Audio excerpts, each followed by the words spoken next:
حضرت صلی اللہ علیہ وآلہ وسلم پر وحی کا ابتدائی دور اچھے سچے پاکیزہ خوابوں سے شروع ہوا۔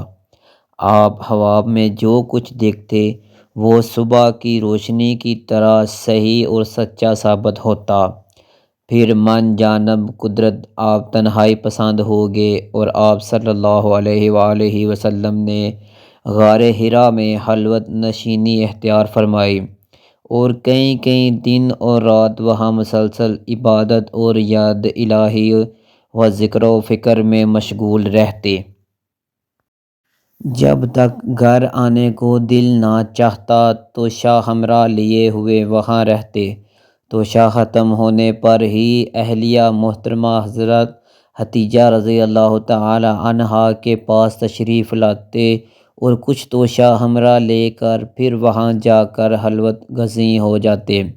یہی طریقہ جاری رہا یہاں تک کہ آپ پر حق منکشف ہو گیا اور آپ غار حرا ہی میں قیام پذیر تھے کہ اچانک حضرت جبرائیل علیہ السلام آپ کے پاس حاضر ہوئے اور کہنے لگے کہ اے محمد پڑھو۔ آپ فرماتے ہیں کہ میں نے کہا کہ میں پڑھنا نہیں جانتا۔ آپ صلی اللہ علیہ وآلہ وسلم فرماتے ہیں کہ فرشتے نے مجھے پکڑ کر اتنے زور سے بھینچا کہ میری طاقت جواب دے گئی۔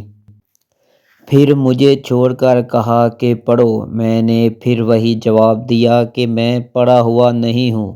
اس فرشتے نے مجھ کو نہایت ہی زور سے بھینچا کہ مجھ کو سخت تکلیف محسوس ہوئی۔ پھر اس نے کہا کہ پڑھ۔ میں نے کہا کہ میں پڑھا ہوا نہیں ہوں۔ فرشتے نے تیسری بار مجھ کو پکڑا اور تیسری مرتبہ پھر مجھ کو بھینچا، پھر مجھے چھوڑ دیا اور کہنے لگا کہ پڑھو اپنے رب کے نام کی مدد سے جس نے پیدا کیا اور انسان کو خون کی پھٹکی سے بنایا۔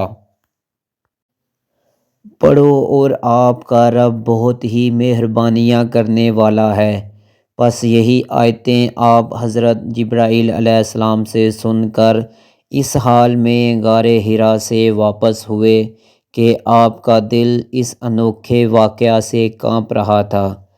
آپ حضرت ختیجہ کے ہاں تشریف لائے اور فرمایا کہ مجھے کمبل اڑا دو، مجھے کمبل اڑا دو۔ لوگوں نے آپ کو کمبل اڑا دیا۔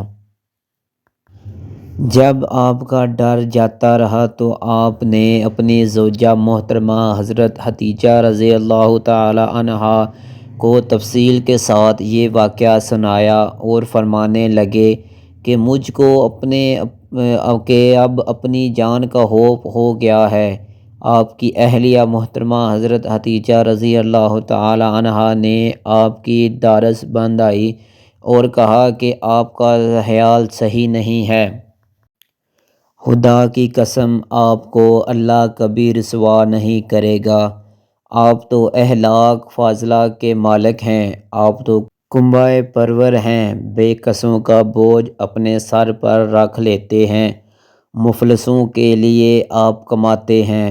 مہمان نوازی میں آپ بے مثال ہیں اور مشکل وقت میں آپ امر حق کا ساتھ دیتے ہیں۔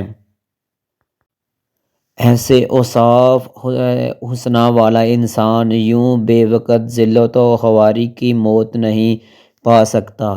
پھر مزید تسلی کے لیے حضرت ختیجہ رضی اللہ تعالی عنہا آپ صلی اللہ علیہ وآلہ وسلم کو ورقہ بن نوفل کے پاس لے گئیں جو ان کے چچا زاد بھائی تھے اور زمانہ جاہلیت میں نصرانی مذہب اختیار کر چکے تھے اور عبرانی زبان کے کاتب تھے۔ چنانچہ انجیل کو بھی حسب منشائے خداوندی عبرانی زبان میں لکھا کرتے تھے۔ انجیل سریانی زبان میں نازل ہوئی تھی، پھر اس کا ترجمہ عبرانی زبان میں ہوا۔ ورقہ اسی کو لکھتے تھے۔ وہ بہت بوڑھے ہو گئے تھے، یہاں تک ان کی بینائی بھی رخصت ہو چکی تھی۔ حضرت ختیجہ رضی اللہ تعالی عنہا نے ان کے سامنے آپ کے حالات بیان کیے اور کہا کہ اے چچا زاد بھائی، اپنے بھتیجے محمد صلی اللہ علیہ وآلہ وسلم کی زبانی ذرا ان کی کیفیت سن لیجئے۔ وہ بولے کہ بھتیجے، آپ نے جو کچھ دیکھا ہے اس کی تفصیل سناؤ۔ چنانچہ آپ صلی اللہ علیہ وآلہ وسلم نے ازل اول تا آخر پورا واقعہ سنایا، جس سے سن کر ورقہ بے اختیار ہو کر بول اٹھے کہ یہ تو وہی ناموس معزز رازدان فرشتہ ہے جسے اللہ نے حضرت موسیٰ علیہ السلام پر وحی دے کر بھیجا تھا۔ کاش میں آپ کے اس عہد نبوت کے شروع ہونے پر جوان عمر ہوتا۔ کاش میں اس وقت تک زندہ رہتا جب کہ آپ کی قوم آپ کو اس شہر سے نکال دے گی۔ رسول کریم صلی اللہ علیہ وآلہ وسلم نے یہ سن کر تعجب سے پوچھا کہ کیا وہ لوگ مجھ کو نکال دیں گے، حالانکہ میں تو ان میں صادق و امین و مقبول ہوں؟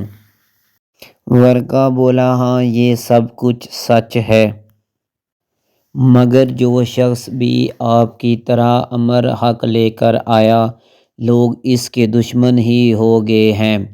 اگر مجھے آپ کی نبوت کا وہ زمانہ مل جائے تو میں آپ کی پوری مدد کروں گا، مگر ورقہ کچھ دنوں کے بعد انتقال کر گئے۔